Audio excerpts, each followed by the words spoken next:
Good morning, everyone. Good morning. Good morning. क्या हो गया भाई? हाँ. Good morning. क्या बात है? सब सोए हुए हैं क्या अभी? सही है. बहुत कम लोग हैं. या पी ब्लॉक से मन उब गया? ओ कौन पढ़ेगा पी ब्लॉक? ऐसा हो गया क्या? श्रेया बोलिए सही बात है. किस बात के लिए सही बोली बेटा? बेटा मन उब गया ये या सोए हुए हैं ये? श्रेया शंकर. हाँ श्रेया शंकर बोले. अच्छा सब सोए हुए हैं. अच्छा अच्छा ऐसा है. ओ ठीक है. कोई बात नहीं. मैं भी थोड़ी देर पहले सोया ही हुआ था. चलो ठीक है. सो लास्ट क्लास में हम कहाँ तक पढ़ लिए थे? तो लास्ट क्लास में हम 16th ग्रुप तक पढ़ लिए थे. ठीक है. आज अपन स्टार्ट करते हैं 17th ग्रुप और उसको एंड कर लेंगे. बहुत लंबी क्लास नहीं है आज. 17th ग्रुप बहुत कम है. सोचा था कि 18th भी कर लेंगे बट ठीक है थोड़ा सा स्किप कर गए. ठीक है यार 18th अब एक दिन किसी और दिन कर लेंगे. परेशान हो जाएंगे अपन. ठीक है. सो 17th ग्रुप आज अपन कंटिन्यू करते हैं और दिवाली के बाद एक क्लास लेके 18th ग्रुप. एक क्लास भी क्या आधा क्लास की जरूरत पड़ेगी. 18th ग्रुप का खेल खत्म हो जाएगा. ठीक है. चलो सो स्टार्ट करते हैं. ग्रुप 17 ज्यादा लंबी क्लास नहीं जाएगी. उम्मीद है कि 35-40 मिनट में हो जाएगा बट ठीक है let's see. Just a minute.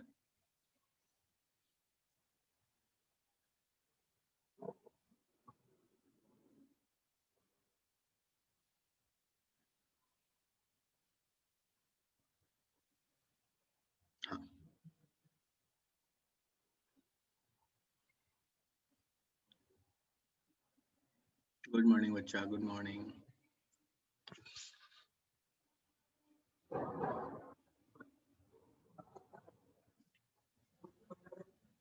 Okay तो ग्रुप 17 के बारे में बात करते हैं. ग्रुप 17 में कौन कौन से एलिमेंट आते हैं? तो भैया ग्रुप 17 में अपने पास आते हैं हेलोजेंस. इनमें आते हैं कौन से? हेलोजेंस.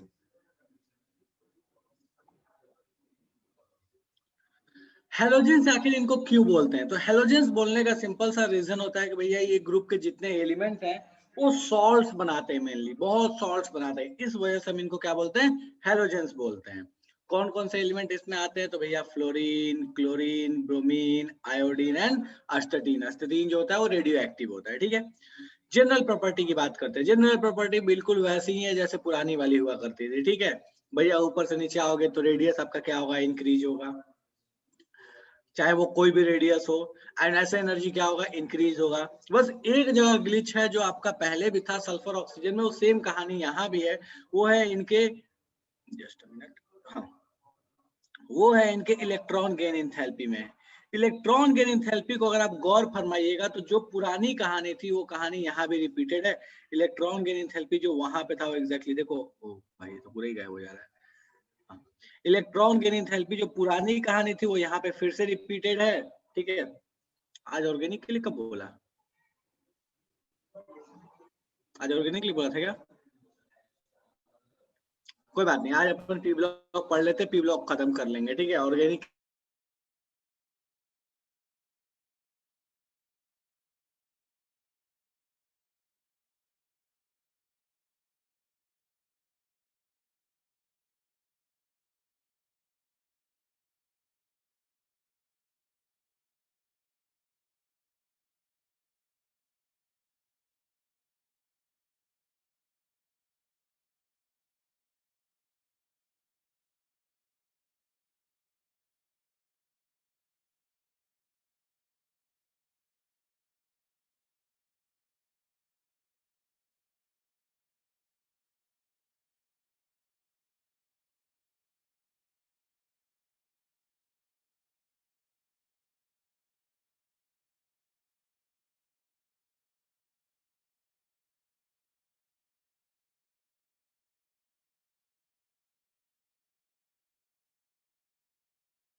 यार नेटवर्क का कुछ इशू चल रहा है बहुत ज्यादा, इसलिए गायब हो गया था, ठीक है।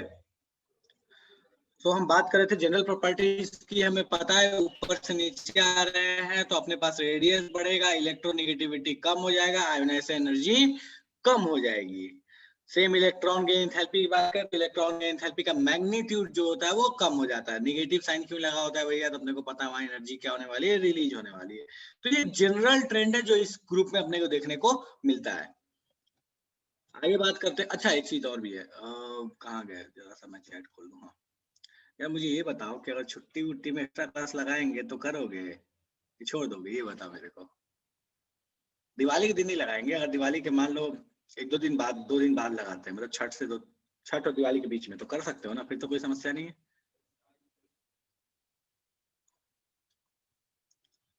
ठीक है। कोई ऐसा तो नहीं है ना जो ये बोलना चाहता नहीं भाई हमको तो समस्या, हम तो नहीं करेंगे, हमको तो छठ करना है, हमको तो बहुत सारे काम करने होते हैं। नहीं ऐसा हो सकता है, ऐसा कुछ नहीं है, मैं भी घर पे बहुत सारा काम करता हूँ अगर छठ होता है तो। सुरुचि नो आइडिया।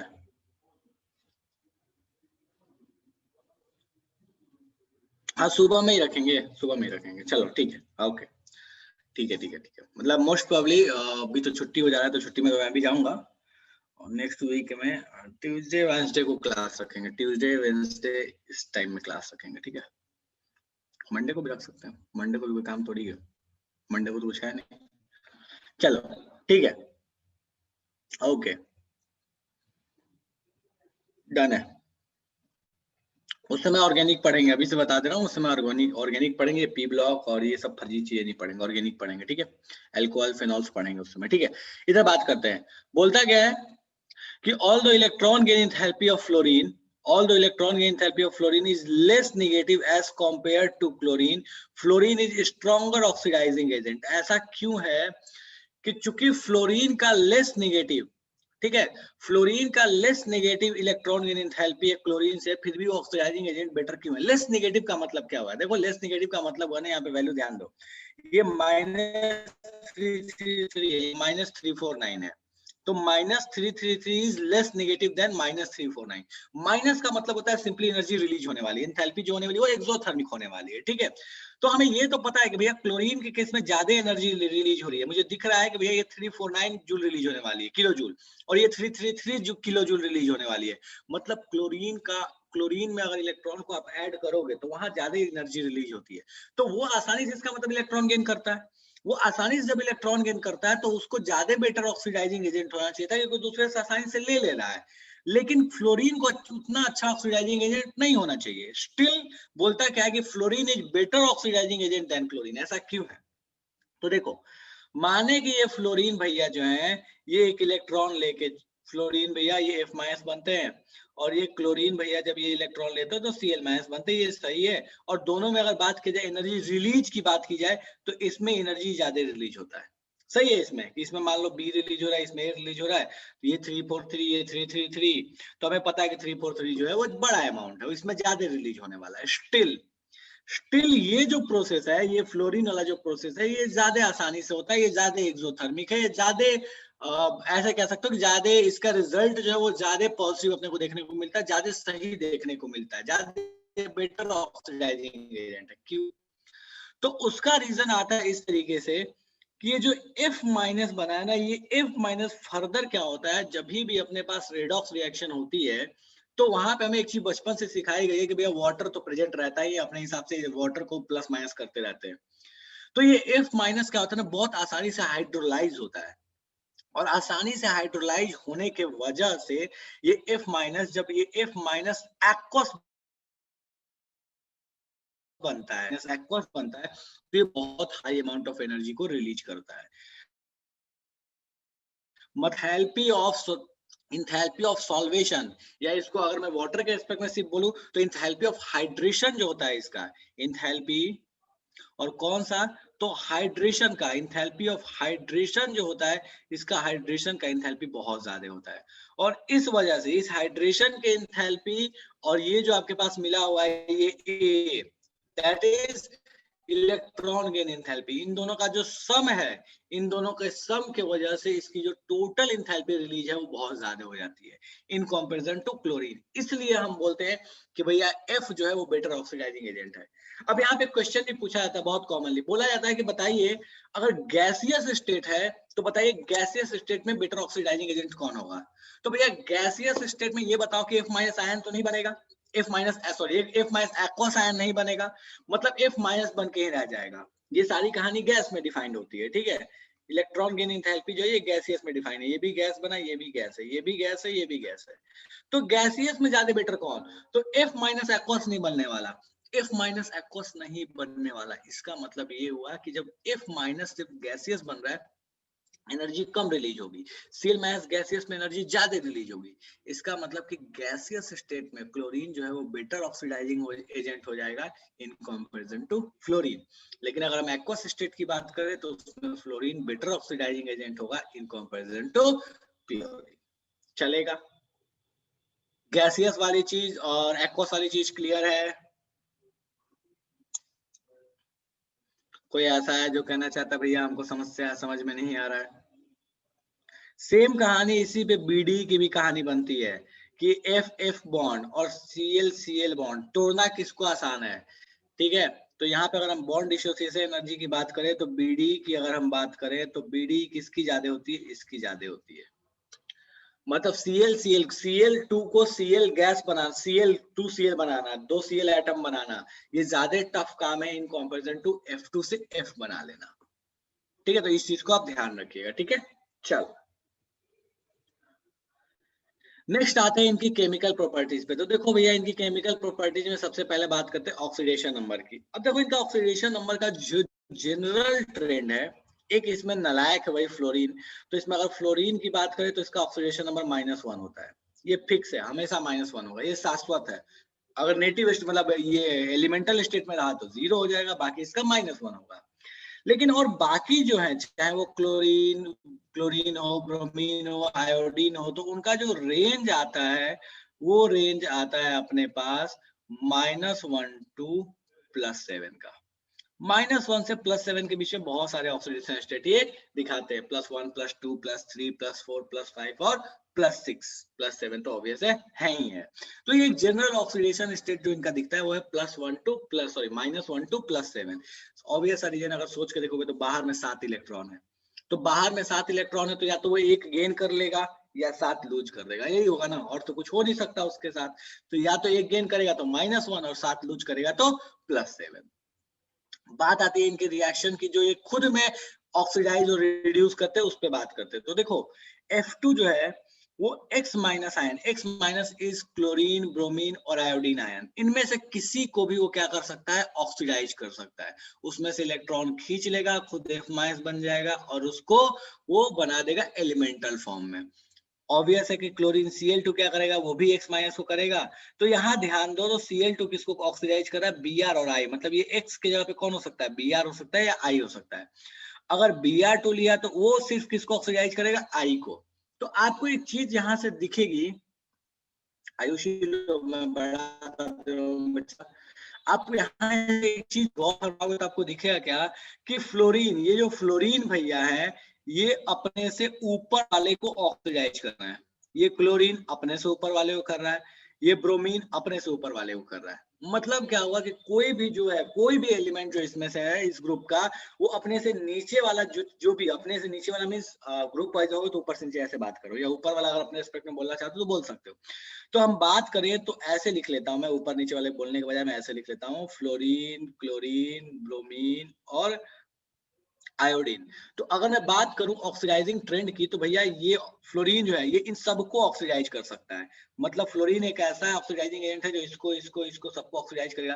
क्लोरीन क्या करेगा, अपने इधर वाले को करेगा, ब्रोमीन अपने इधर वाले को करेगा। बेसिकली ऑक्सीडाइजिंग एजेंट का ट्रेंड जो है ऐसे चलता है।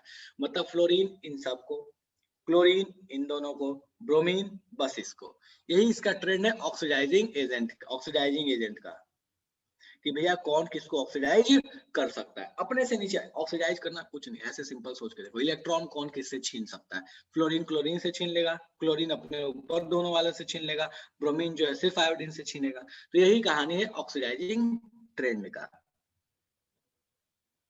अपन बात करते जरा रिएक्शन पे। तो देखो इस रिएक्शन को जरा गौर फरमाना, ये रिएक्शन बहुत इंपॉर्टेंट है, ये रिएक्शन काफी इंपॉर्टेंट है। ठीक है, देखो क्लोरीन अगर हाइड्रोलाइज होता है, वो वाटर के साथ जाता है, तो देखो वो H+ देता है, F- देता है, और साथ में ये बड़ा स्पेशल बड़ा अलग काम करता है, ये ऑक्सीजन को ही ऑक्सीडाइज कर देता है।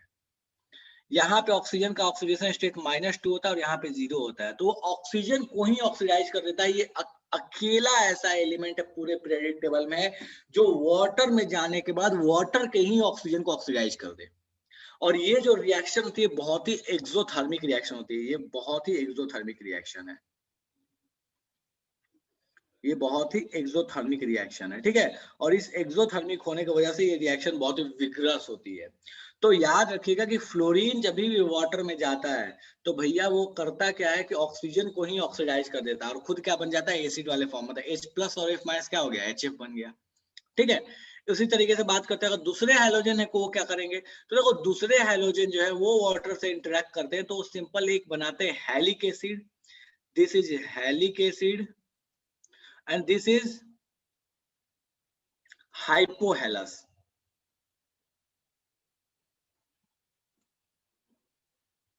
Hypohalous acid. ठीक है, अब इसका मतलब जरा समझ लेते हैं। देखो अगर एग्जाम्पल के तौर पे बात करें हम, तो अगर Cl2H2O से रिएक्ट करेगा तो ये क्या देगा, तो ये देगा पहले तो HCl और साथ में क्या देगा, तो साथ में देगा HOCl। ठीक है, ये जो HOCl, HCl को हम क्या बोलते हैं? Hydrochloric acid. तो ये हो गया हैलस एसिड, सॉरी हैलिक एसिड। इक लगा है ना, तो इसका नाम क्या हो जाएगा? Hydrochloric acid. और ये भाई साहब क्या हो जाएंगे? हाइपोहैलस एसिड। मतलब ये क्या नाम होगा इसका? तो हाइपोक्लोरस एसिड, क्लोरस एसिड। ठीक है, तो यही कहानी है आपके पास रिएक्शन के। अगर हेलोजन वाटर से, जो जनरल हेलोजन है, मतलब क्लोरीन या ब्रोमीन, अगर वो वाटर से रिएक्ट किया तो सिंपल हेलिक एसिड देगा और हाइपोहेलस एसिड दे देगा। ठीक है, लेकिन अगर वही कहानी जो फ्लोरीन रिएक्ट किया तो अपने वो दे देगा ऑक्सीजन गैस। अब इन दोनों के रिएक्शन का जस्ट देखो, ये वाला जो थर्ड रिएक्शन है, ये ऊपर वाले रिएक्शन का जस्ट इनवर्स है। ये इनवर्स है। इनवर्स कैसे है? देखो इसको ध्यान दो, ये इनवर्स कैसे है। तो ये इनवर्स ऐसे है कि यहाँ पे जैसे ही फ्लोरीन क्या करता था, ऑक्सीजन को ऑक्सीडाइज कर देता था, खुद रिड्यूस हो जाता था। ऑक्सीजन जो है यहाँ -2 से कहाँ चला जाता था? 0 में चला जाता था। अगर इसमें गौर फरमाओगे तो दिखेगा क्या कि यहाँ का जो आयोडीन है वो क्या हो गया है? ऑक्सीडाइज हो गया। इसको गौर फरमाओ, ये I2 बन गया। और यहाँ का जो ऑक्सीजन है वो रिड्यूस हो गया। बेसिकली हुआ क्या, ये ऊपर वाले का जस्ट उल्टा हो गया। सबसे ऊपर वाले में हैलोजन ने ऑक्सीजन को ऑक्सीडाइज किया था, सबसे नीचे वाले में ऑक्सीजन ने हैलोजन को ऑक्सीडाइज कर दिया। मतलब ऑक्सीजन ने आयोडीन को ऑक्सीडाइज किया और सबसे ऊपर वाले में फ्लोरीन ने ऑक्सीजन को ऑक्सीडाइज किया था। तो यही कहानी है आपके पास रिएक्शन हैलोजेंस की विथ वाटर। कुछ नहीं, कम से कम ऊपर वाला ध्यान रखना, ऊपर वाला और ये बीच वाला जो एग्जाम्पल है, इन दोनों को ध्यान रखना। ये आयोडीन वाला बहुत कोई काम का नहीं है, कभी कभी रेयरली आता है, बट इन दोनों को ध्यान रखना कि हैलोजन वाटर के साथ कौन कैसे रिएक्ट करता है, फ्लोरीन कैसे रिएक्ट करता है और दूसरे हैलोजेंस कैसे रिएक्ट करते हैं। चलेगा? चलो ठीक है, ओके। तो ये कहानी हो गई अपने केमिकल प्रॉपर्टीज की, ऑक्सीडेशन नंबर के रिगार्डिंग, ऑक्सीडेशन और रिडक्शन के रिगार्डिंग, भैया ये कैसी प्रॉपर्टीज दिखाते हैं। नेक्स्ट बात करते हैं भैया फ्लोरीन के एनोमलस प्रॉपर्टी की। अब अपने को पता है भैया फ्लोरीन तो एनोमलस है ही। क्यों एनोमलस है भैया? तो बहुत सारे फैक्टर अपने को पता है। दैट इज, पहला फैक्टर इज साइज, दूसरा फैक्टर है इलेक्ट्रोनेगेटिविटी। साइज को ले देकर अगर बोला जाए तो साइज की वजह से ही ये मेन फैक्टर्स आ जाते हैं। अब इससे होता क्या है, तो देखो इसका एग्जांपल हम देख चुके हैं कि भैया जैसे वो वाटर के साथ इंटरेक्ट किया तो वाटर को ही ऑक्सीडाइज कर दिया, वाटर के ऑक्सीजन को ही ऑक्सीडाइज कर दिया। तो ये भी इसकी क्या हो गई? एक तरीके से एनोमलस प्रॉपर्टी ही हो गई। तो जो अपने ट्रेंड से हट के, जो अपने ग्रुप से हट के अलग प्रॉपर्टी दिखा रहा है, मतलब वो क्या है? उसका एनोमलस प्रॉपर्टी है।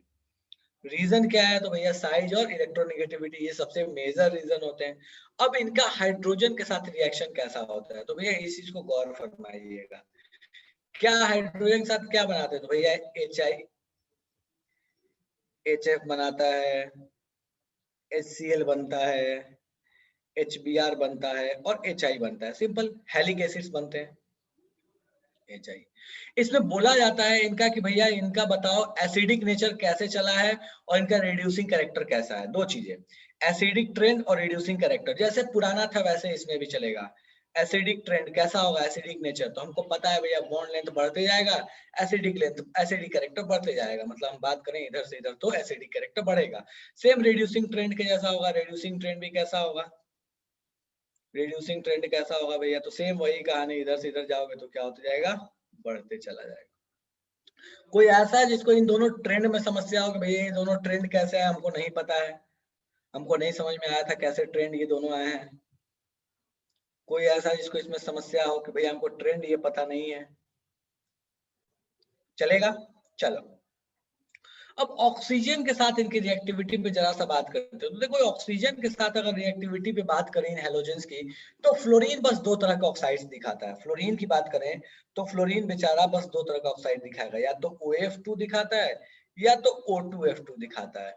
लेकिन जो दूसरे हैलोजेंस है वो बहुत अलग अलग तरह के ऑक्साइड्स दिखाते हैं, बहुत अलग अलग तरह के ऑक्साइड्स दिखाते हैं। ठीक है, जरा उस पर बात कर लेते हैं। दूसरे हैलोजेन जैसे क्लोरीन है, ब्रोमीन है, तो ये बहुत अलग अलग तरह के ऑक्साइड्स दिखाते हैं। ठीक है, आयोडीन है। अब देखें जरा कैसे कैसे ऑक्साइड्स दिखाते हैं। तो भैया देखो ये Cl2O बनाता है, ClO बनाता है, PlO3 बनाता है। तो बहुत अलग अलग तरह के ऑक्साइड्स बनाते हैं और भी बहुत सारे बनाते हैं। ठीक है, ब्रोमीन के साथ भी सेम कहानी है भैया। ब्रोमीन के साथ तो Br 2O4 बनाता है, Br2O5 बनाता है, बहुत अलग अलग तरह के ऑक्साइड्स ये बनाते हैं, ठीक है। लेकिन वो आयोडीन, आयोडीन के साथ भी सेम कहानी भाई, आयोडीन भी बहुत अलग अलग तरह के ऑक्साइड्स बनाता है। बात बस इतनी सी है, इनमें एक चीज जो ध्यान रखने वाली है, आयोडीन के साथ बहुत तरह के ऑक्साइड्स बनाते हैं, जैसे I2O5 बनाता है, ठीक है। बात ये है इनमें ध्यान रखने वाली कि इनके ऑक्साइड्स जो होते हैं वो यूजुअली अनस्टेबल होते हैं, यूजुअली अनस्टेबल होते हैं इनके ऑक्साइड्स, यूजुअली अनस्टेबल। तो इस चीज को ध्यान रखिएगा कि यूजुअली अनस्टेबल होते हैं, और इसमें से थोड़ा बहुत जो स्टेबल ऑक्साइड्स जो बनते भी हैं, तो उनमें जो general oxidation number, stable oxides का ऑक्सीडेशन नंबर, वो नॉर्मली अपने को जो देखने को मिलता है, वो अपने को ऑक्सीडेशन नंबर देखने को मिलता है या तो +1 या +3 या +7। ये नॉर्मली स्टेबल वालों का ऑक्सीडेशन नंबर रहता है। हालांकि ये भी जरूरी नहीं है कि ऐसा कुछ ट्रेंड हो ही हो, ये जनरल बात है कि जनरली +1 +3 +7 वाले जो, हाँ सॉरी एक मिसिंग है +5 भी, तो +1 +3 +7 या +5 वाले जो होते हैं ये जनरली स्टेबल ऑक्साइड्स होते हैं, और सब उतने स्टेबल नहीं होते। बाकी आपको जो एक चीज में ध्यान रखनी है कि कोई भी ऑक्साइड दे दिया तो उसका स्ट्रक्चर बनाने आपको आना चाहिए, वो इंपॉर्टेंट थिंग है, उसको ध्यान रखिएगा, ठीक है। एक ऑक्साइड है दैट इज O2F2, यहाँ पे ऊपर बात किए थे, इसको यूज किया जाता है प्लूटोनियम के एक्सट्रैक्शन के टाइम में, जब इसका प्यूरिफिकेशन किया जाता है। कुछ नहीं है, अपने को बस इतना ध्यान रखना कि O2F2 का यूज किया जाता है PuF6 को निकालने के लिए, और कुछ भी नहीं है। O2F2 का यूज किया जाता है PuF6 को निकालने के लिए, एग्जाम का पूछा हुआ क्वेश्चन, इसलिए यहाँ पे लगा दिया मैंने, ठीक है। O2F2 को यूज किया जाता है PuF6 को निकालने के लिए। चलो, तो ये आपके पास कहानी हो गई, जनरल ट्रेंड हो गया इस ग्रुप के रिगार्डिंग, ऑक्साइड्स और हाइड्राइड्स के रिगार्डिंग। अच्छा, कौन से हाइड्राइड्स है ये? कोवेलेंट है, आयनिक है, कौन से वाले टाइप के हैं ये? बताओ भैया, कौन से वाले टाइप के ये हाइड्राइड्स हैं? कोवेलेंट, आयनिक, क्या है ये? कोवेलेंट है, सोचना ही नहीं है, ठीक है। चलो नेक्स्ट है कि मेटल्स के साथ कैसे रिएक्ट करते हैं हेलोजन। तो यार मेटल के साथ तो इनका रिएक्शन सिंपल होता है, अपने बचपन से देख रहे आ रहे हैं। Na जो है वो NaCl बनाता है, Al जो है AlCl3 बना लेता है, Mg जो है MgCl2 बना लेता है, Fe जो है FeCl3 बना लेता है, और बहुत सारे रिएक्शन अपने को देखने को मिलते हैं। कुछ नहीं, वैलेंसी वाला क्रॉस मल्टीप्लीकेशन। लेकिन इसमें से क्या कहानी है कि कुछ कुछ ऐसे देखो, जैसे इसमें क्वेश्चन बहुत कॉमनली पूछा जाता है कि आयनिक कैरेक्टर और कोवेलेंट कैरेक्टर वाला, जो बिल्कुल फैजांस रूल बेस्ड होता है, फैजांस रूल बेस्ड होता है। बोलेगा क्या कि बताइए SnCl4 और SnCl2 में ज्यादा कोवेलेंट कौन? तो भैया अपने को पता है कि कोवेलेंट नेचर जो होता है, कोवेलेंट नेचर जो होता है, ये अपने को पता है। फैजांस रूल में हम लोगों ने पढ़ा था कि covalent nature is directly proportional to oxidation number, या ऐसे बोलो कि चार्ज। ऑक्सीडेशन नंबर हटाए बेसिकली क्या लिख लेते हैं अपन? चार्ज। तो भैया covalent nature is directly proportional to charge, inversely proportional to volume, ठीक है। और इसी को अपन क्या बोलते हैं? पोलराइजेबिलिटी भी बोलते हैं। पोलराइजेबिलिटी भी जो चार्ज से डायरेक्ट और वॉल्यूम से इनवर्स होती है। कोवेलेंट कौन? तो Sn का ये ऑक्सीडेशन नंबर अपने को दिख रहा है, यहाँ +4 है और यहाँ +2 है, तो हम बोल सकते हैं भैया ये वाला ज्यादा कोवेलेंट होगा। तो ये हो गया covalent trend. Covalent trend simple, जो पुराना बचपन में पढ़ते थे वही, कि जिसका ऑक्सीडेशन नंबर या चार्ज जिसका ज्यादा है उसमें कोवेलेंट कैरेक्टर ज्यादा है। उसी तरीके से इसका और इसका कंपैरिजन है, इसका और इसका कंपैरिजन है, इसका और इसका कंपैरिजन है। जिसके अंदर में ऑक्सीडेशन नंबर ज्यादा है उसमें कोवेलेंट कैरेक्टर ज्यादा है। सीधे चाहो तो सीधे तौर पे आप इसको ऐसे भी बोल सकते हो, directly proportional to oxidation number. Metal का ऑक्सीडेशन नंबर जितना ज्यादा है, कोवेलेंट नेचर उतना ही ज्यादा है। चलेगा ये? कोई ऐसा भैया जो इसको इसमें समस्या है? कुछ ऐसा चीज है नहीं, कोई ऐसा बहुत परम ज्ञान वाला चीज है नहीं, ठीक है। बस ये है कि आपको ध्यान रखना है इन चीजों को। नेक्स्ट आते हैं भैया क्लोरीन के बारे में। अब देखो इस ग्रुप में ना, सारे ग्रुप में देखो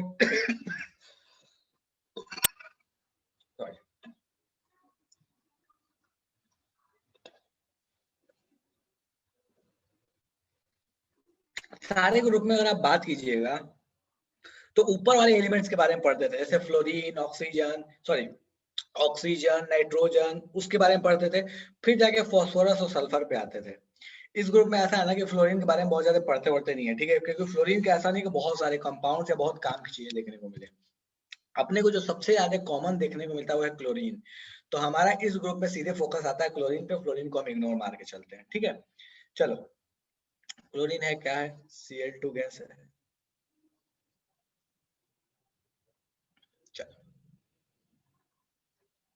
प्रिपरेशन कैसे है इसका, इसको बनाया कैसे जाता है? तो भैया देखो, इसके प्रिपरेशन पे ध्यान देना।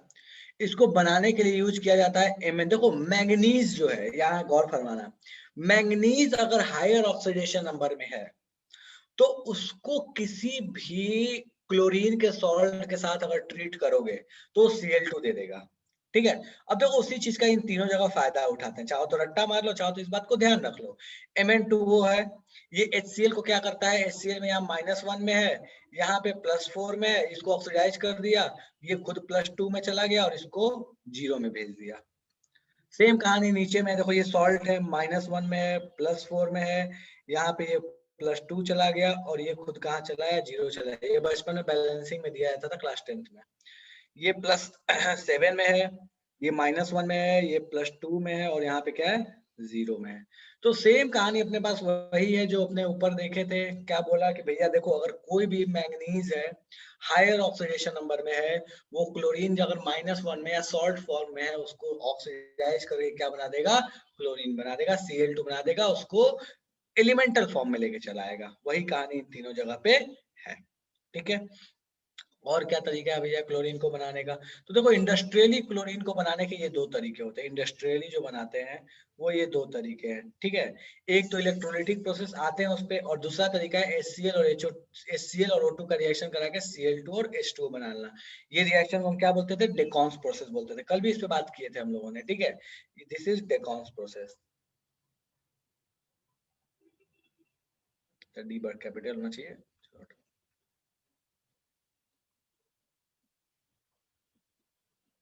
डेकॉन्स प्रोसेस, ठीक है। तो ये डेकॉन्स प्रोसेस से चाहो तो यहाँ क्लोरीन बनाओ, या इलेक्ट्रोलिटिक प्रोसेस। इलेक्ट्रोलिटिक प्रोसेस क्या है भैया? याद करो, बचपन में एक चीज पढ़ाई जाती थी, क्लोर अल्कली प्रोसेस, ठीक है। वो सेम थिंग है इलेक्ट्रोलिटिक प्रोसेस, क्लोर अल्कली प्रोसेस। क्या होता था क्लोर अल्कली में? भैया क्लोर अल्कली में होता ये था कि एक अल्कली लेते थे, सॉरी भूल ही गया मैं तो, NaCl लेते थे, इसको H2O के साथ रखते थे, ब्राइन सॉल्यूशन जिसको बोलते थे। इसको क्या करते, इलेक्ट्रोलिसिस करते थे। इलेक्ट्रोलिसिस करते हमने को प्रोडक्ट क्या दिखता था, तो अपने को दिखता था भैया ये बन गया NaOH, साथ में बन गया H2, साथ में बन गया Cl2। मुझे ये बता दो, Cl2 किस पे मिलेगा, एनोड पे मिलेगा या कैथोड पे मिलेगा? फटाफट बताओ, Cl2 किस पे मिलता था, एनोड पे या कैथोड पे? जल्दी बोलो, सो गए? हम तो सो गए, छोड़ो, चलने दो ये कहानी। एनोड पे, तो Cl2 मिलेगा एनोड पे, H2 किस पे मिलता था, कैथोड पे, ठीक है। अच्छा ये बताओ कि ये जो रिएक्शन होती है, क्वेश्चन पूछा जाता है बहुत बार कि ये जब रिएक्शन होती है तो जो सॉल्यूशन मिलेगा वो एसिडिक मिलेगा, बेसिक मिलेगा या न्यूट्रल मिलेगा, या उसका पीएच बढ़ेगा घटेगा या सेम रहेगा? तो भैया ध्यान रखिएगा, चूंकि प्रोडक्ट में आपका NaOH मिल रहा है, इसका मतलब पीएच क्या होगा, इंक्रीज होगा। तो इस चीज को ध्यान रखिएगा, चूंकि प्रोडक्ट में आपको NaOH मिल रहा है, इस वजह से पीएच क्या होने वाला है, इंक्रीज। रिएक्टेंट में आपका NaCl था, NaCl से कोई फर्क नहीं पड़ता। नॉर्मली 28% कॉन्सेंट्रेशन लेते हैं, 28% लेते हैं। ये रिएक्शन होता है, 26% बाहर निकाल लेते हैं, बस 2% कन्वर्जन होता है, ठीक है। वो अपने किसी काम का नहीं है। तो ये अपने पास चीज होगी कि भैया किस तरीके से हम क्लोरीन को, ठीक है। गंदा सा स्मेल होता है, पंजेंट स्मेल होता है इसका, क्लोरीन गैस का, ठीक है। चलो, अपन आगे बात करते हैं इसके रिएक्शंस की भाई साहब की, कि भैया ये रिएक्शंस कैसे दिखाते हैं। तो देखो, इसकी रिएक्शंस कैसी है, ये तो हम देख ही चुके।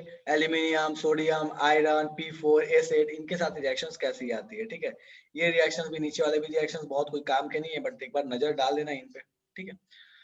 ये रिएक्शन अपने पास थोड़ी काम की है, इसको ध्यान रखना कि अगर अमोनिया के साथ क्लोरीन रिएक्ट किया, जिसमें अमोनिया एक्सेस में है, तो अमोनियम क्लोराइड बनेगा और N2 गैस बनेगा।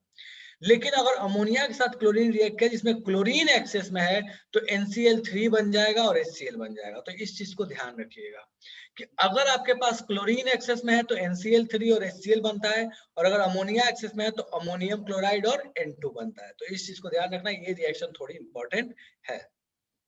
नीचे बात करते हैं अब, ये जो रिएक्शन ये बहुत ज्यादा इंपॉर्टेंट है, ये दोनों ही रिएक्शन, ये क्लोरीन का सबसे इंपॉर्टेंट रिएक्शन, ये दोनों ही रिएक्शन। तो इस दोनों रिएक्शन को जरा गौर फरमाइएगा। NaOH अगर आपने कोल्ड और डाइल्यूट लिया है, वो Cl2 से रिएक्ट किया, NaCl तो बनेगा ही बनेगा हमेशा। उसके साथ बनता है NaOCl, ठीक है, NaOCl बनता है, ठीक है। अगर वही NaOH रिएक्ट किया Cl2 से हॉट और कॉन्सेंट्रेटेड में, तो वो बनाता है NClO3। इन दोनों जगह अगर Cl का आप ऑक्सीडेशन नंबर निकालने की कोशिश कीजिएगा तो यहाँ पर Cl इज +1, यहाँ Cl इज +5, दोनों जगह का ऑक्सीडेशन नंबर है। तो हॉट और कॉन्सेंट्रेटेड में 5 देता है, डाइल्यूट और कोल्ड में ऑक्सीडेशन नंबर +1 वाला वो देता है। इस चीज को ध्यान रखना, ये बहुत बार एग्जाम में पूछा जा चुका है इस रिएक्शन को। NaOH के साथ Cl2 का रिएक्शन हॉट और कॉन्सेंट्रेटेड में कैसा होता है और डाइल्यूट में कैसा होता है। डाइल्यूट में NaOCl बनाता है और हॉट में बनाता है NClO3। तो इस चीज को ध्यान रखना, ये बहुत बार पूछा जा चुका है, ठीक है। उसके बाद की बात करते हैं भैया, इसके बाद और कैसी इसकी रिएक्शन होती है। तो भैया ये कैल्शियम हाइड्रोक्साइड के साथ Cl2 रिएक्ट करता है, जो बचपन में आपको सिखाया जाता था कि रिएक्शन होने के बाद ये दोनों को रिएक्ट करा के यहाँ पे सिंपल ऐसे लिख देता था कि CaOCl2 बन गया, CaOCl2, और वो ब्रैकेट नहीं लगा के ऐसे लिखता था। इसको हम क्या बोलते थे, ब्लीचिंग पाउडर।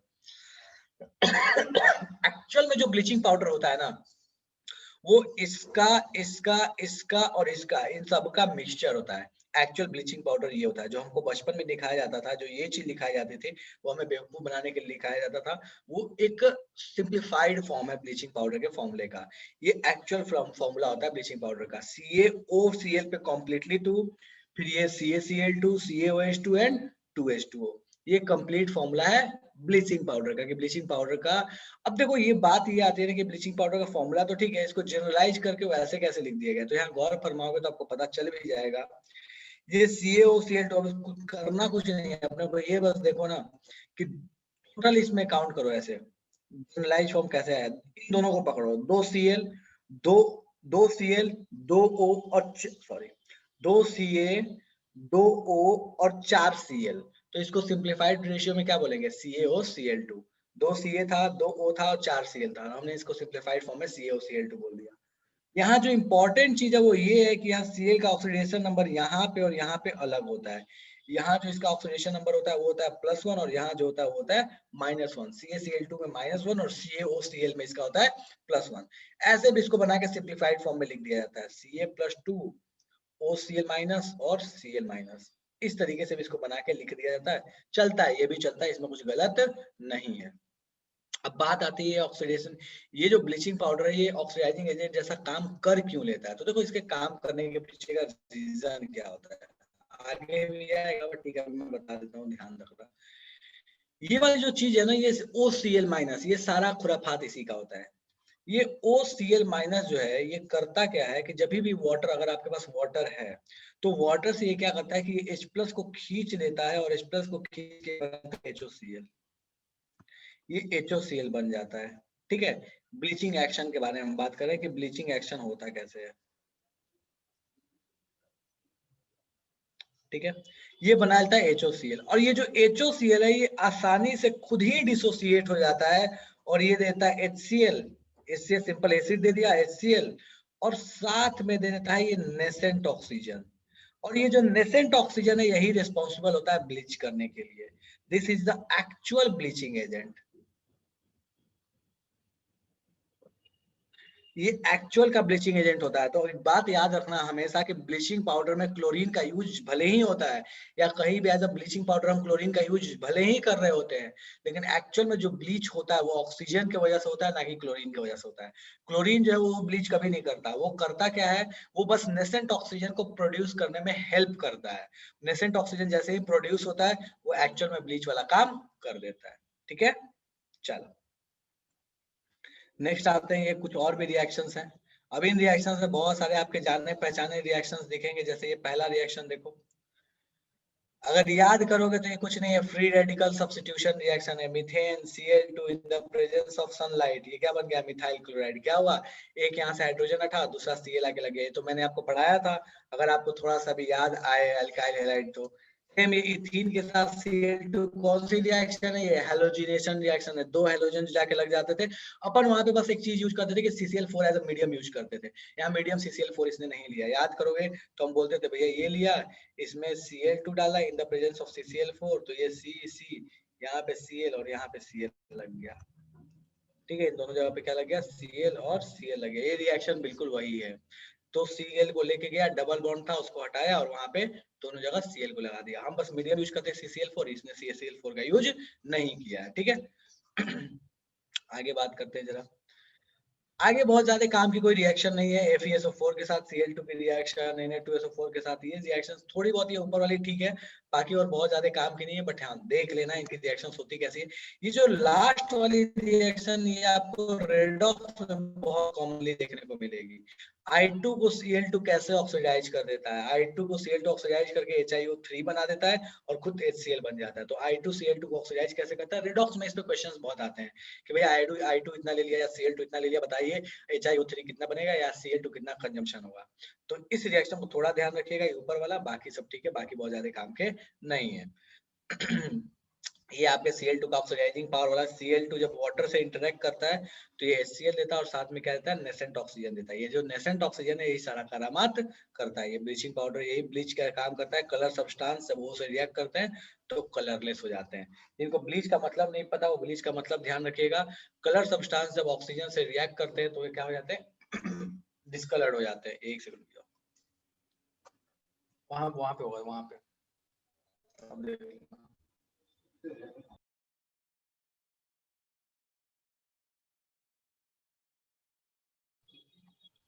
तो ये कहानी हो गई ये कहानी हो गई रिएक्शंस की। भैया क्लोरीन के रिएक्शंस कैसे होते हैं। अब जरा बात कर लेते हैं इनके एसिड्स के बारे में कि इनके एसिड्स कौन कौन से हैं। तो देखो यार जरा ध्यान देना इनके एसिड्स पे, इनके स्ट्रक्चर्स खास करके इंपॉर्टेंट है। देखो एसिड्स जो इनके बनते हैं ना, वो मेनली 4 फॉर्म के बनते हैं। हेलिक, ठीक है, एक मिनट, हाइपोहेलस, हेलस, हेलिक और परहेलिक। ठीक है, कुछ नहीं है, ऑक्सीडेशन नंबर से, ऑक्सीडेशन नंबर को गौर फरमाओगे तो याद रह जाएगा। क्लोरीन के साथ बस एक ऑक्सो एसिड्स में बस एक HOF बनता है, मतलब हाइपोहेलस ही बनता है और कुछ नहीं बनता। लेकिन इन सब के साथ जरा सा ध्यान देना, क्लोरीन के साथ, ब्रोमीन के साथ, इनके ध्यान देना। अगर यहाँ क्लोरीन का ऑक्सीडेशन नंबर देखोगे तो यहाँ होता है +1, यहाँ देखोगे तो ये है +3, यहाँ देखोगे तो ये है +5 और यहाँ देखोगे तो ये है +7। कुछ नहीं, अगर याद करो तो मैंने बताया था जो इनके स्टेबल ऑक्सीडेशन नंबर है 1, 3, 5 और 7, ये वही कहानी है। अब कहानी कैसी है कि देखो 5 वाला जो हुआ इसके लिए यूज करते हैं हेलिक। हमें यह पता है कि ऊपर वाले के लिए अस, नीचे वाले के, तो इसके लिए इक, इसके लिए अस। अब इसके एक और नीचे चला गया तो हाइपोहेलस और इसके ऊपर चला गया तो हम बोलते हैं परहेलिक। तो यही कहानी है इनके एसिड्स की, कुछ नहीं है, ऑक्सीजन ऐड करते जाना है। पहले वाले में 1 ऑक्सीजन, दूसरे वाले में 2, तीसरे वाले में 3, चौथे वाले में 4 और कुछ नहीं है। 1, 2, 3, 4 ऑक्सीजन ऐड करते जाओ, काम बनते चला जाएगा। ठीक है, जरा इनके स्ट्रक्चर को गौर फरमा लेना जरूरी है। तो देखो इनके स्ट्रक्चर, ये हाइपो ये पहला वाला हाइपोहेलस है, दूसरा वाला ये हेलस है। कुछ नहीं है, देखो कहानी कैसी है। HOCl तो बना ही दिए, एक ऑक्सीजन और लगाना है, डबल बॉन्ड बनाओ, ऑक्सीजन ये लगा दो। फिर बोला एक और ऑक्सीजन लगाना है, फिर डबल बॉन्ड बना, एक ऑक्सीजन लगाओ, फिर ट्रिपल, फिर एक डबल बॉन्ड बना, एक और ऑक्सीजन लगाओ। तो कुछ नहीं करना, HOX को बनाने के बाद डबल बॉन्ड लगा लगा के ऑक्सीजन चिपकाते चला जाओ। ठीक है चलेगा। सुरुचि बोल रही है कि इसमें हाइड्रोक्लोरिक एसिड कहाँ चला गया। ठीक है बच्चा, हाइड्रोक्लोरिक एसिड को इग्नोर मार के चल रहे हैं क्योंकि अपन बात कर रहे हैं ऑक्सो एसिड्स के बारे में, जो ऑक्सीजन के साथ इनके एसिड्स बनते हैं। HCl, HBr, HI तो अपन ऑलरेडी पढ़ चुके हैं। ठीक है, तो ये आपके पास कहानी है इन एसिड्स की। इनको ध्यान रखना, खास करके इनका स्ट्रक्चर कैसे बनाना है ये ध्यान रखो। देखो बोला HClO3 का स्ट्रक्चर बनाना है, बस आंख बंद करके देखो, ऐसे करो HOCl, ये तो बना ही सकते हो। अब उसके बाद जितना ऑक्सीजन बोला ना वो डबल बॉन्ड लगाओ। अच्छा 3 है बोला, ओके, एक डबल बॉन्ड, 2 डबल बॉन्ड, बन गया HClO3।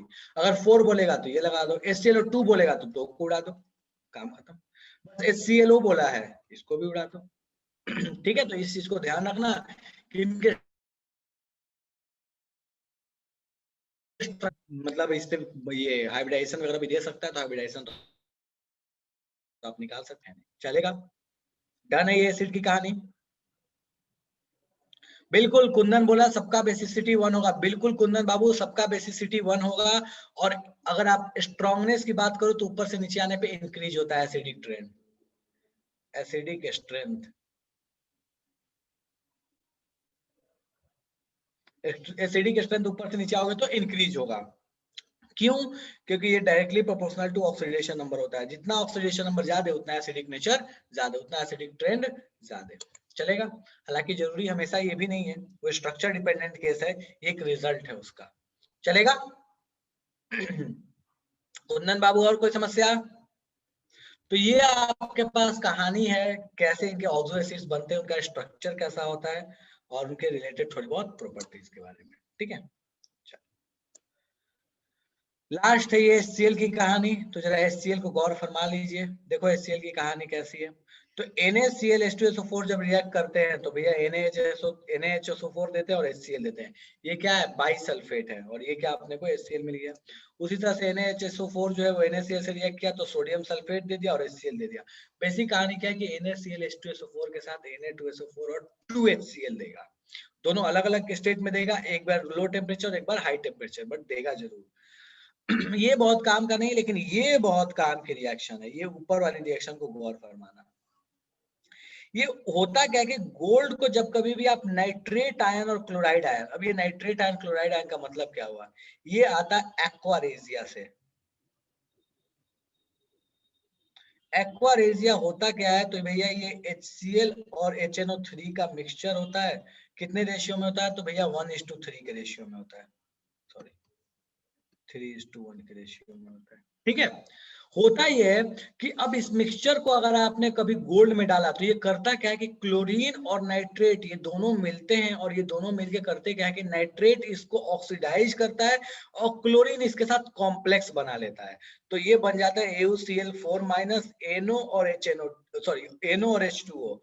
इस रिएक्शन को जरा ध्यान रखना, ये रिएक्शन इंपॉर्टेंट अपने लिए कि भैया जैसे हम एक्वारेजिया का यूज करते हैं तो होता क्या है। तो भैया देखो ये क्लोरीन, कुछ क्लोरीन ना कोई रेडॉक्स रिएक्शन नहीं दिखाता। क्लोरीन सिंपली क्या कर बना लेता है? कॉम्प्लेक्स बना लेता है। क्लोरीन बनाता है कॉम्प्लेक्स, और एनो नाइट्रेट आयन जो है ये इसको कर देता है ऑक्सीडाइज। तो ये वर्क करता है एज ऑक्सीडाइजिंग एजेंट। ये वर्क करता है एज ऑक्सीडाइजिंग एजेंट, खुद बन जाता है एनो और एयू को ऑक्सीडाइज करके कर देता है AU+3। तो यहाँ पे AU+3 आपको देखने को मिलेगा। ये +3 ऑक्सीडेशन नंबर में आपको देखने को मिलेगा। ये ऑक्सीडाइज हो जाता है और ये कॉम्प्लेक्स बना लेता है, और इस कॉम्प्लेक्स की वजह से वो कॉम्प्लेक्स बनता है। कॉम्प्लेक्स बनने के बाद वो क्या बन गया? एक्चुअल में सॉल्ट बन गया, और सॉल्ट बनने के बाद वो क्या होता है? सॉल्युबल हो जाता है। और इसी सॉल्युबिलिटी का फायदा उठाया जाता है दुकानदार जो काम करते हैं। ठीक है, वो करते ही एक एक्वारियम में डालते हैं, गोल्ड का लेयर ऊपर से हटा लेते हैं और बोलते हैं भैया अब आपका सोना साफ हो गया। वो साफ नहीं होगा, पूरा साफ ही हो गया। ठीक है, तो ये इस चीज को ध्यान रखिएगा। कभी दुकानदार के पास जाते हैं आप, गोल्ड साफ हो गया, गोल्ड का होता है तो भाई सॉरी।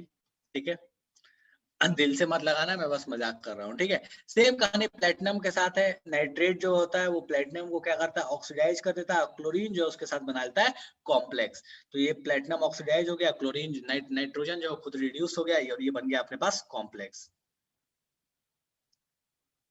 ठीक है, तो ये कहानी है अपने पास कि किस तरीके से एक्वारेजिया वर्क करता है। इस पे क्वेश्चंस आते हैं, तो इसको ध्यान रखना। बोर्ड्स में भी क्वेश्चन इस पे दिए जाते हैं, कभी कभी कॉम्पिटेटिव एग्जाम में भी पूछ देता है, तो इस चीज को ध्यान रखिएगा। चलेगा, चलो ठीक है।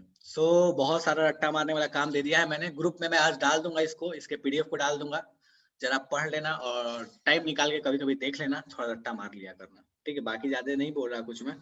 और हैप्पी दिवाली, अच्छे से दिवाली सेलिब्रेट करना। आई गेस आज लास्ट क्लास है, इसके बाद तो दिवाली के बाद ही क्लास होगी।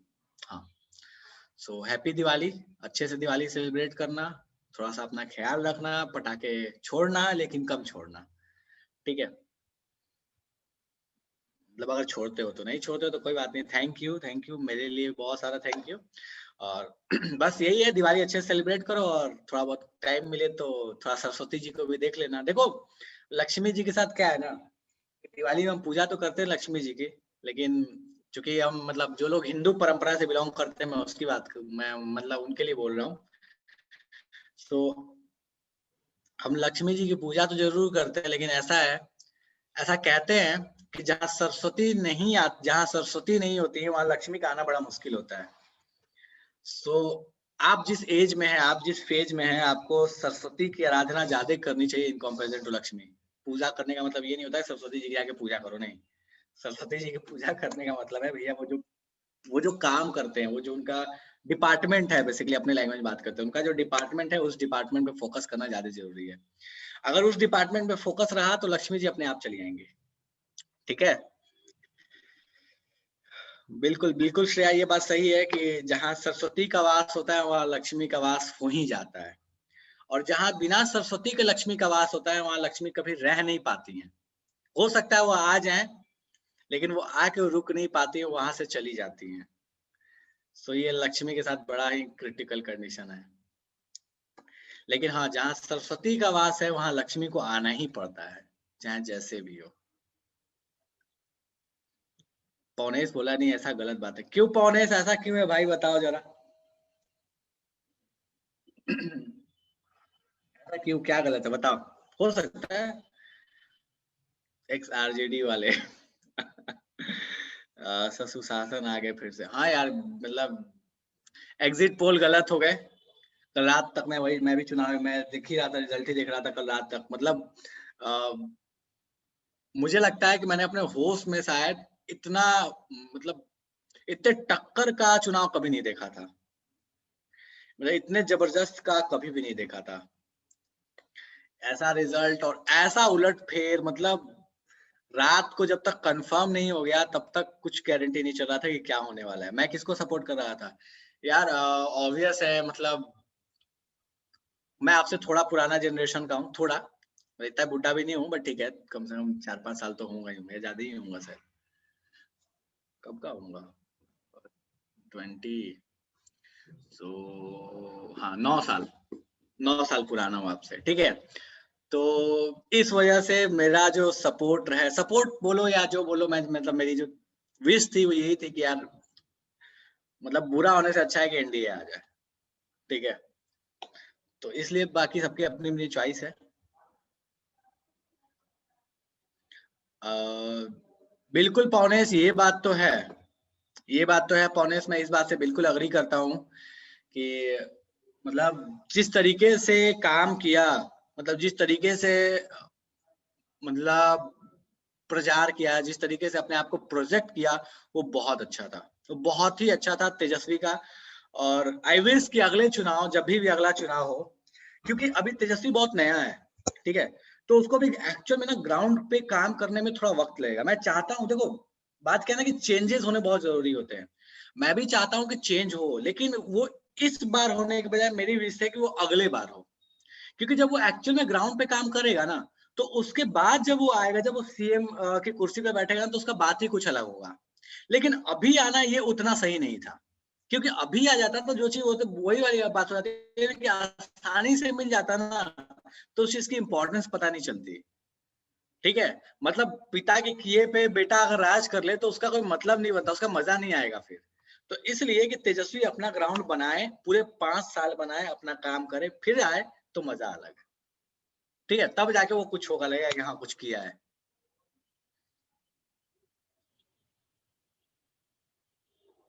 हाँ बिल्कुल बिल्कुल, लेखिका, ये बात तो है बच्चा, बिल्कुल ये सच है। I agree with that. क्या हो गया पवनेश, क्यों, लेकिन क्यों, क्या बोलना चाहते हो, बोलो, चलो ऑडियो ऑन करके बोलो, जरा बात करते हैं, बोलो पवनेश, कहाँ गया यार, और मतलब हैंड रेज करो तो जरा। लेकिन बहुत पता है, मतलब जो रिजल्ट है ना, वो रिजल्ट बहुत सही है, इसलिए भी क्योंकि एनडीए हो, एनडीए के लिए भी बहुत जरूरी है कि भैया आप, मतलब जस्ट जीते हो, बहुत अच्छा नहीं परफॉर्म किए हो, जस्ट जीते हो। तो अगर थोड़ा भी गलती करोगे तो आपकी भी लंका लग जाएगी, तो ये बहुत जरूरी होता है ये चीजें। मतलब वो जो अहंकार है ना, उस अहंकार को कंट्रोल रखना बहुत जरूरी है। क्या बोलना चाहते हो पौनेश, बोलो, कहाँ गया। सर जी, लेकिन हम तो खुश है क्योंकि हमारे तरफ का विधायक जीत गए, जो पहले थे बहुत काम किए थे, बीच में हार चुके थे, 2010 में 10,000 वोटों से जीते थे। कौन। और पूरा मंटू सिंह, मतलब उनका नाम है कृष्ण कुमार सिंह। अच्छा अच्छा, कहाँ से, कौन सा विधानसभा। अमनौर विधानसभा क्षेत्र से। अच्छा, अमनौर से। अब की बार बीजेपी से थे। अच्छा, बीजेपी से थे। हम्म। बहुत देखो यार, मतलब चेंजेस होने बहुत जरूरी होते हैं, मैं इस बात को बिल्कुल एग्री करता हूँ। और जो इंसान ने काम किया, अब जैसे मैं बताता हूँ कि मैं जहां से बिलोंग करता हूँ, ठीक है, वहां से मतलब अनएक्सपेक्टेडली कांग्रेस जीती है। कांग्रेस अभी मतलब मैं कल रात तक तो कांग्रेस ही आई थी, मैंने देखा भी नहीं, आज सुबह टाइम ही नहीं मिला, मैं तो सो के उठ गया, कांग्रेस ही जीत गई होगी। अब रीजन कांग्रेस की बिहाइंड की यार ऑब्वियस है, जो काम कांग्रेस की बहुत ज्यादा सीट भी नहीं थी। मतलब अब कांग्रेस 20 के आसपास थी यार, कल तो 20 अब देखे नहीं आज का क्या सीन एग्जैक्टली, बट 20 के अब आसपास थी। कांग्रेस ने तो बहुत गंदा परफॉर्म किया, बहुत गंदा। लेकिन बात ये है कि अगर कभी कभी ऐसा होता है ना कि लोग काम देख के ना पार्टी नहीं देखते। जैसे मेरे यहाँ का सीन ऐसा ही था कुछ कुछ कि जो कांग्रेस से जो खड़े थे उनका काम बहुत अच्छा हुआ है। वो लास्ट टाइम वही विधायक थे, मुन्ना हाँ, तिवारी, इस बार भी शायद वही जीत गए। काम ऑब्वियस है ना कि अगर कोई काम कर दिया तो उसके बाद लोग नहीं देखने जाते कि भैया पार्टी कौन सी है आपकी। फिर डिपेंड करता आरजेडी है से कि आप देखिए। बोलो। आरजेडी का देखिए तो छपरा से 10 सीट में से 6 सीट तेजस्वी का था। हाँ बिल्कुल, ये बात तो सही है, बहुत अच्छा। नो डाउट कि अरे पूरे बिहार में यार, ऐसा नहीं है कि छपरा में, हर जगह बहुत ये अच्छा तो परफॉर्मेंस है। लेकिन बात यह है कि वो टक्कर होना जरूरी था। लेकिन मैं चाहता था कि कुर्सी जो है, वो मैं ये चाहता था कि कुर्सी जो है एक बार के लिए अभी बच जाए, ताकि थोड़ा काम करे वो ग्राउंड पे। एक्चुअल में वो ग्राउंड पे नहीं रहा है, तो वो आदमी थोड़े काम करे ग्राउंड पे, थोड़ा उनको एक्चुअल में सिनेरियो पता चले क्या है नहीं है, और फिर जब वो कुर्सी पे आएंगे तो बात। अरे उनको तो बहुत लंबा खेलना है यार उन लोगों को। यह था। अब तो मतलब नीतीश कुमार का तो द एंड ही लेकिन है, अब ये तो लास्ट ही, अब इसके बाद थोड़ी कुछ हाँ, होने वाला है उनका, तो ये ये अच्छा जनरेशन होगा ही कि खत्म है। एनडीए में जो है कि अब की बार नीतीश कुमार सीएम ना दूसरा कोई बने, तब मजा आएगा। देखो यार, दूसरा कोई है ही कौन कैंडिडेट, बात ये भी है।